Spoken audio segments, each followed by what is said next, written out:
All right, so my parents have a 2019 Toyota Highlander, and this black one is a 2021. And I kind of wanted to look at it just to see if this was a tasteful upgrade and if I actually liked the design of this one a little bit better. It definitely looks more futuristic or newer, because it is, but I feel like it's a tasteful upgrade. The front looks good. It actually looks smaller, but I do like the creases in the hood. It looks like it sits a little bit lower, and it has this black metallic paint, which you can't really see. I mean, I think that's a good wheel size. I'm not a big fan of huge rims. They're just not practical, and the ride quality just goes down with them. I love the accents in the mirror cap there. And this line running through, I could do without that. If it wasn't there, I'd be fine with that. But overall, I think, well, I'll go to the other side. The profile looks good. I'll show you that in a second. But here's the back of the vehicle. Very tastefully done, but it does look smaller than the one my parents have. And this is an XLE, so it should be a decent trim.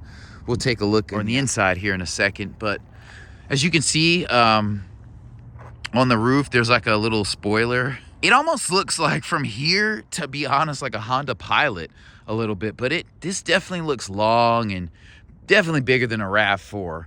But let's go ahead and hop into it. So you got automatic seats here. I like the windows here. This is soft touch. This is hard. This is soft touch. This is soft touch. I wish there was like a metallic accent here on the window switch, but I mean, it looks nice. It's tastefully done. You might say this is a little Teutonic, you know, a little too much black. And there's not like any swoopy design. So it's kind of square and kind of monotone. That's what I mean by Teutonic. But you have lane keep assist, you know, front crash radar detection, whatever you call it. In this dash, the center is digital, which is cool. This looks, I mean, they should redesign this. This kind of looks cheap to me a bit, but I like that the controls are up here. So for the heated seat and everything, and I mean, everything's easy to use. So if the person driving asks you to do something, you can do it easily from the passenger seat. I like the charging options here, you know. And you have this one you can plug in for music. I mean, I could just do with just 2 of these, and I still don't know why we have this in 2021 when this car was released. But the interior looks good. You have an automatic parking brake here. You have snow mode here. I'm not sure if this is all-wheel drive, but you know, you have a Qi wireless pad here that you can cut, charging pad here that you can cut on and off with this power button, which is dope.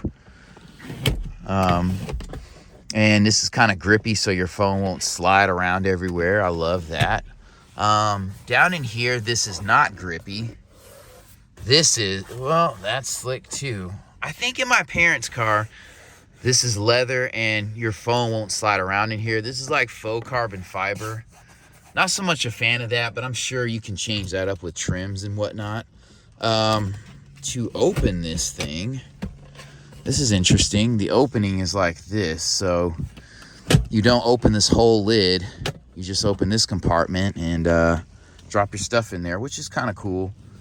But I like the layout. The seats feel comfortable. They have some bolstering. They're not overly aggressive race seats. They have good cushion. You know, this is a typical mainstream design here, so they're not doing anything too edgy. This is soft touch. Obviously, this is not. This is soft touch. I like the stitching here. You know, they don't want it to look boy racer. They want it to be mature. Let's hop in the back. I believe this is a 3rd row SUV with captain's chair. So these seats look very nice. To me, the front seats feel a little small. I don't know. But this is a comfortable seat. Hopping back here, excuse the lighting. You have climate controls here, which is dope. Charging ports here, which is dope still. You know, you have a window shade here. These seats are comfortable, as I said before, and they are adjustable. You have cup holders here. I'd have no problem riding here. Step-in height is not bad at all. To move this seat, you grab this top portion and it slides right out of the way, and then we'll go ahead and put this guy up and see how this feels. I mean, there's not, I will say there's not a ton of room back here. We're not in a Suburban, so please keep that in mind. So I could sit back here for a short trip, no more than 30, 45 minutes back here. Not a ton of room. You know, I have the seat in a position where I can sit back here. Obviously, there's no room there. So this is best reserved for children. This seat is flat. It's not as comfortable. And these seats don't recline. So this is not a very comfortable seating position at all. Say that. But back here, you know, you have cup holders and things. So getting out is a hassle. Ooh. They definitely played it safe, but you know, I like these window shades here. That's dope. Let's take a look at the back.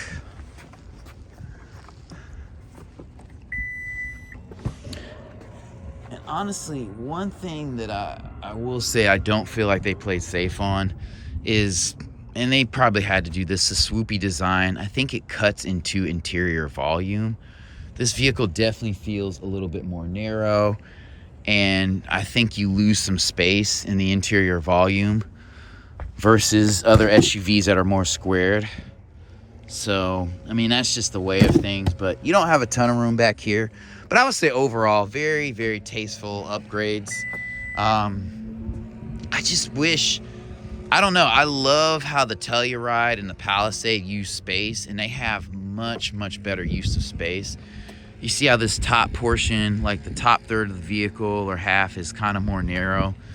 That definitely cuts into the cabin. You know, design is gonna sell, and I think people oftentimes choose design over practicality. There's usually a mix of both, but people kind of lean the other way and then kind of deal with it the years that they have a vehicle. But yeah, overall, very good vehicle. This one does have a 3.5 liter V6 engine, so it's not going to be great on gas. I think the next gen is one they'll probably have like a turbo 4 or something like that. So